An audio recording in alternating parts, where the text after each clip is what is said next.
কালকে আমি চলে গিয়েছিলাম মিলন মেলায় আমার হাজবেন্ডের সাথে। অনেক দিন ধরে যাব যাব করে একদমই সময় হচ্ছে না যাওয়ার, তো কালকে শেষ পর্যন্ত সময় হয়েছিল যাওয়ার।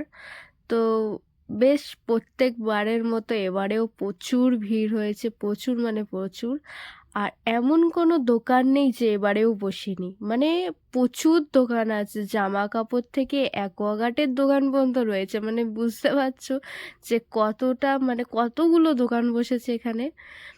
তো সেই দোকানগুলো আমরা দেখতে দেখতে যাচ্ছিলাম, আর জিনিসপত্রের দাম সত্যি বলতে মেলায় খুব, প্রত্যেকটা মেলায় খুব বেশি হয়।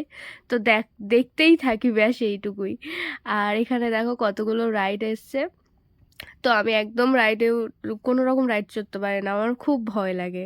মানে ওই এই নারকোল দোলা এইগুলো আমি পারি না চড়তে একদম।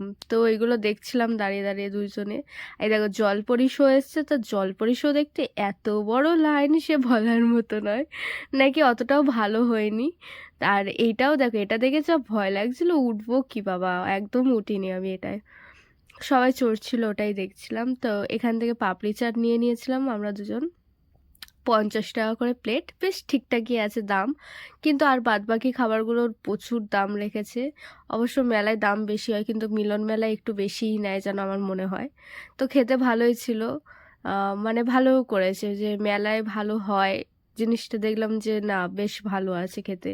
তারপরে নিয়ে নিয়েছিলাম পাটিসাপটা পিঠে, আর একটা ভাপা পিঠে নিয়েছি। এই ভাপা পিঠেটা আমি প্রথম নিয়েছি, এটা নারকোল দিয়ে করা, খুব খেতে ভালো ছিল। আর পাটিসাপটা খেয়েছি এর আগে। তো শীতকালে পিঠে খেতে ভালোই লাগে, আর এখানে পিঠের দোকান বেশ বড়ই ছিল। তো এটা ভেঙে আমি দেখাচ্ছি, খুব সুন্দর টেস্ট ছিল এটার খেতে। দেখো, আর তারপরে দেখো মেলায় গেছে, জিলিপি আর বাদাম না নিলে হয়, তো একটু জিলিপি বাদাম এগুলো একটু কিনে নিলাম।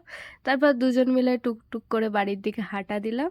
তো ভিডিও যদি ভালো লাগে অবশ্যই পেজটাকে ফলো করো, করে সাথে দেখো। Bye bye.